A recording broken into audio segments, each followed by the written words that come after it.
In this today's video, we are going to continue our one important chapter of Standard 9, that is polynomials.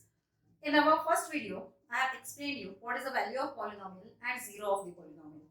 In second video, we have completed one important concept of this chapter, that is remainder theorem, division of polynomials. You can go through those two videos. The link of the same is given below. So now in this video, we are proceeding further with one more very important aspect of this chapter, that is factorization. And this factorization is important not only for standard 9, but again the same thing is important even for standard 10. So let us start with factorization of polynomials. Here today we are going to deal with the factorization of quadratic polynomials. Quadratic means the highest power. We can say the higher degree of the polynomial is 2. So we are going to deal with the factorization of such polynomials. So to start with, let us start with the polynomials of 2 terms. Okay, polynomials having only 2 terms. Now before starting the example, let me tell you one thing. Means for factorization, you should be perfect in the identities. Yes, identities means there are, we can say, some fixed formula which we use for multiplication of the algebraic term, and the same identities are used even for the factorization of the polynomials. The list of the important identities I will display, I will give in at the end of this video. You can go through that. So to start with, we will start with the factorization of simple polynomial with only 2 terms. Now how are these 2 terms here? When the terms are perfect square. Now for example, 4a square minus 9b square.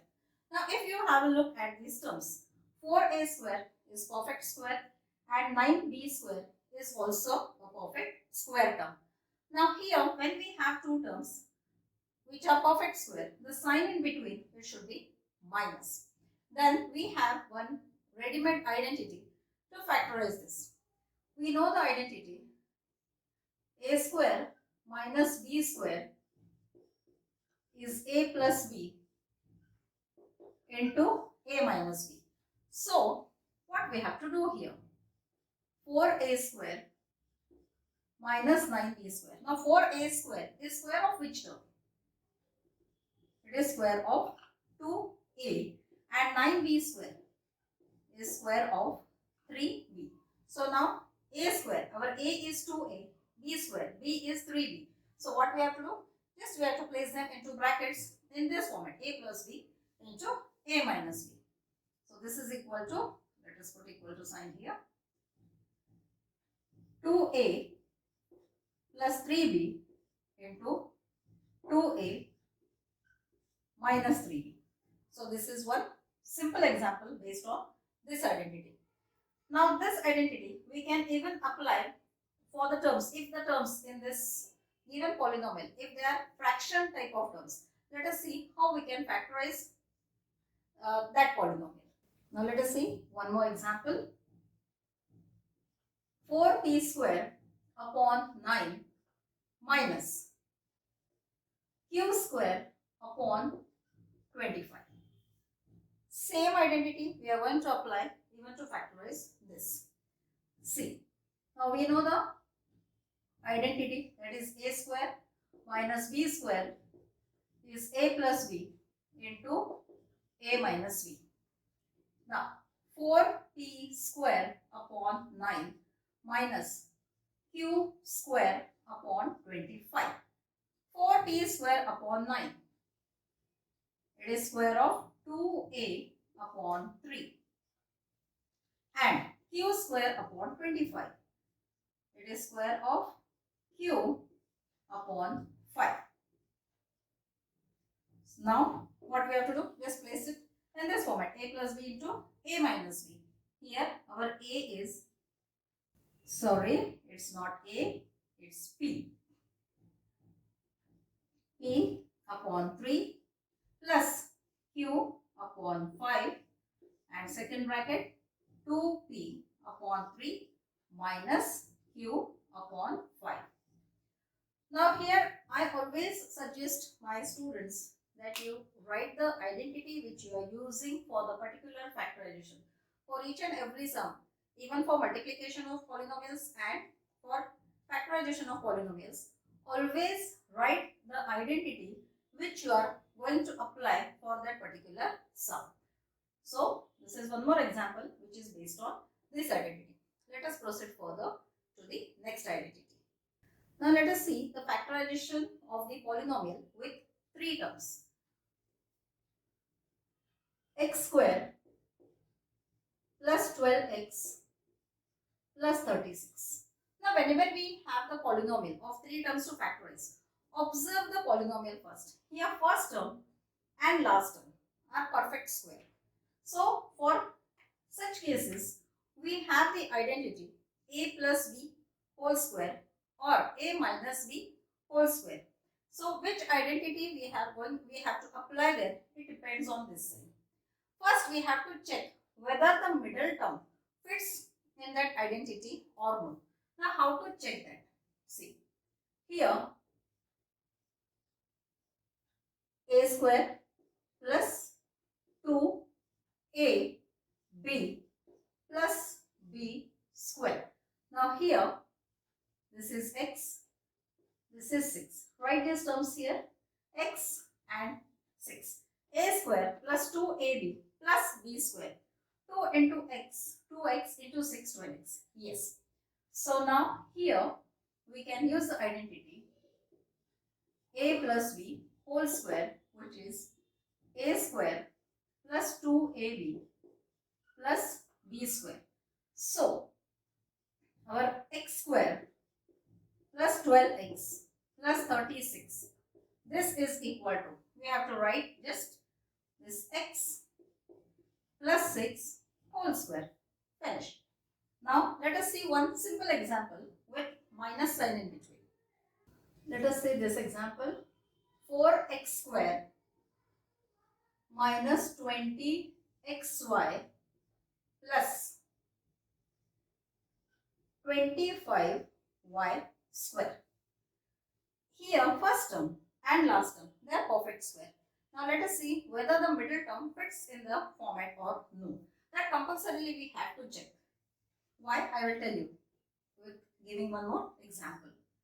So this is, let us see, a square minus 2ab plus b square. Now here 4x square, 2x, 25y square, 5y. Let us write this 2x, 5y. 2 into 2x, 4x, 4x into 5y is 20xy. Yes. So here a minus b whole square, that is a square minus 2ab plus b square. So what is going to be this now? Let us write this 4x square minus 20xy plus 25y square. This is, write our a minus, write this b. Finish. This is how we have to use this a minus b whole square identity. Now let us see this example, x square plus 13x plus 36. Now here first term and last term are perfect squares. Okay. Let us check this. A square plus 2ab plus b square. X 6, x 6. 2 into x, 2x into 6 is 12x. Here we cannot apply our a plus b whole square identity because our middle term is not equal to 2ab. So what to do in such type of polynomials? How to factorize this? For that, I would like to give you one detailed explanation of this, which is very important explanation. So what I am going to explain further, please pay attention to that and watch the complete explanation. Now here on this board I have written few polynomials, quadratic polynomials. Now in this first two polynomials, last term are perfect square. First term is also perfect square. But here the middle term is not fitting in the format of 2ab. Now if you observe this here, plus 36, middle term is plus 13. The last term is plus 16, middle term is minus 10. Now just take these two examples. Now here last terms plus 10 minus 10, middle term is something different. Here it is plus 7, here it is minus 3x. So how to factorize this, we are going to see that. Before that, let me tell you, this last terms, that is the constant terms what we get, we consider this as PQ. Because before I start the next explanation, you should know this. This last terms, the last constant numbers are considered as PQ. And this coefficient of x, they are P plus Q. Means now from this, one thing might be clear to you, that we are going to get two numbers of which this middle term is going to be the sum and the last term is going to be the product. Now how to find this P and Q is the main job here, is the main, we can say, the main part of this factorization. Now I explained that the last term is PQ and the middle term is P plus Q. So now this PQ and P plus Q, it can be positive, negative, or both can be positive, both can be negative. PQ can be negative, P plus Q can be positive. So now, considering all these things, how to do the factorization of polynomial, I'll explain you with the help of examples. Now first PQ, whenever you have the polynomial, okay, quadratic polynomial for factorization, where we cannot apply our a plus b whole square or a minus b whole square formula, that time we have to go for this splitting the middle term factorization. So how to split that middle term and factorize that? Let us see that. So always you have to focus on this PQ.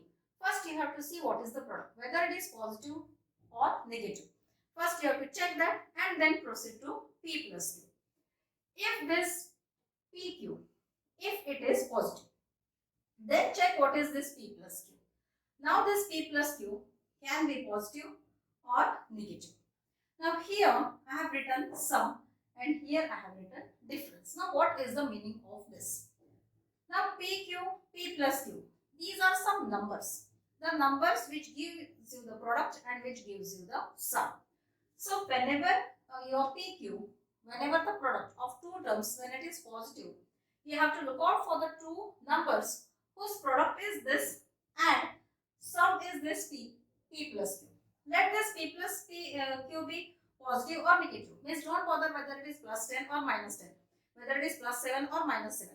Now you have to find the numbers whose sum is going to be 10, whose sum is going to be 7. So like that you have to find the two numbers. So in that case, if P plus Q, if it is positive, both P and Q are positive. If P plus Q is negative, both P and Q are negative. So first, let us see two examples based on this. PQ is positive, P plus Q is positive. X square plus 7x plus 10. Here, PQ is 10 and P plus Q is 7. Means product is 10 and sum is 7. So two numbers whose product is 10 and sum is 7. 5 and 2. 5 and 2 are PQ and both are positive. So we have to split this 7x as 5x and 2x. X square plus 5x plus 2x plus 7. Now factorize this. X common out, the remaining terms x plus 5 will be there in this bracket. Now let us go for these two terms, 2x and 10. 2 is common, that will come out. 2, the remaining terms, that is x, 2 5s are 10, so 5 will come here. Now one more hint I will give you here is, whenever you come to this step, these two brackets along with its sign are always same. Along with its sign are always same. Now what we get here, x into x plus 5 plus 2 into x plus 5. So now this x plus 5 common bracket will come here out and the remaining terms x plus 2, we have to place it in the next bracket. So x square plus 7x plus 10, factorization of this is x plus 5 into x plus 2. Now let us come to another example. X square minus 10x plus 16. PQ is positive, P plus Q is negative. PQ is plus 16 and P plus Q is minus 10. Now what did I tell you here? Whenever the PQ is positive, you have to look out for the numbers whose sum is this 10.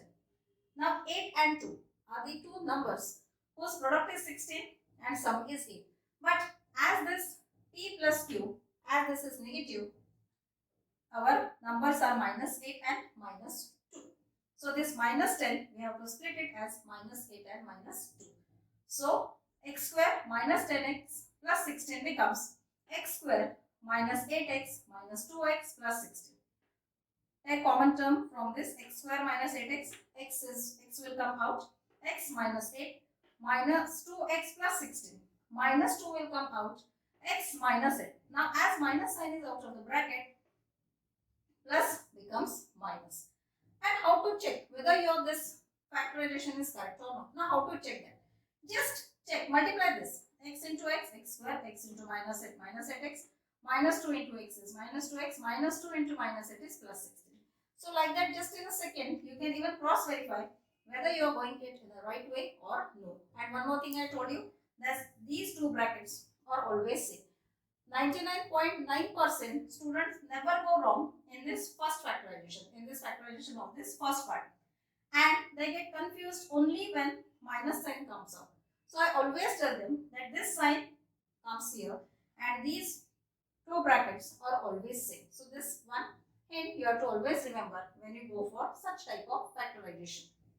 So now x minus z comes out, x minus 2 comes in this bracket. Now let us come to the other part, when our PQ is negative. So even in this case, our P plus Q can be either positive or negative. Now what to do in this case? Whenever our PQ is negative, we have to find two numbers whose product is this PQ and difference is that P plus Q number. So that P plus Q, it can be 3, 4, 5, 10, anything. Whether it is positive or negative, even don't bother about that sign first. Find two numbers whose product is this PQ and difference is this number of this P plus Q. Now, once you get these numbers, what you have to do? Now, if this P plus Q, if it is positive, your greater number is going to be positive and smaller number is going to be negative. Greater number is going to be positive, smaller number is going to be negative. Example, x square plus 8x minus 20. Product is 20. Now as it is minus, we have to search, think of two numbers whose product is 20 and difference is 8. This is what I mean to say here. Product is minus 20 and difference is 8. 10 and 2. 10 and 2 are the numbers. Now as this P plus Q is positive, our greater number, that is 10, will have positive sign and smaller number, that is 2, will have negative sign. So this plus 8x, we have to split it as plus 10x minus 2x. So x square plus 8x minus 20 becomes x square plus 10x minus 2x minus 20. Again, same type of factorization. x plus 10 minus 2, x plus 10. 2 10s are 20. Now here x plus 10 bracket comes here out. X minus 2 remaining terms comes here in this another bracket. One more time, last time. Now when this P plus Q is negative, even here you have to find two numbers whose sum is this P plus Q and difference is this P plus Q number. But when this P plus Q is negative, your greater number will have negative sign and smaller number will have positive sign. How? X square minus 5x minus 14. Product is 14 minus 14. We have to look out for the numbers whose product is 14 and difference is 5. 7 and 2. 7 2s is 14 and difference of 7 and 2 is 5. Now 7 and 2. As this middle term, that is P plus Q is negative, greater number, that is 7, will have minus sign and smaller number, that is 2, will have negative sign. So here x square minus 5x, we have to split it as minus 7x plus 2x minus 14. Again, from these first two terms, x is common. X minus 7 comes in this first bracket. From this next two terms, 2 is common. X and 2 7s are 14. So, x into x minus 7 plus 2 into x minus 7. x minus 7, the common bracket comes out, and x plus 2, the remaining terms comes in this second bracket. Now, this is how you have to factorize the polynomial or quadratic polynomials. Now, if you observe this, just observe this overall chart. When this p plus q is positive, both the brackets are with plus sign or both the brackets are with minus sign. And when this pq is negative, when this last term is negative, one bracket is with positive sign, one bracket is with negative sign. See, because if you observe, our last term here is the product of these two. 5 2s are 10. Minus 8 minus 2 plus 16. Plus 10 minus 2 minus 20. Minus 7 plus 2 is minus 14. So if you remember these simple basic things of factorization of polynomials is not at all going to be a difficult task for you. So hope this factorization is quite clear to you now. So please share this video among your friends. So let this explanation help your friends too.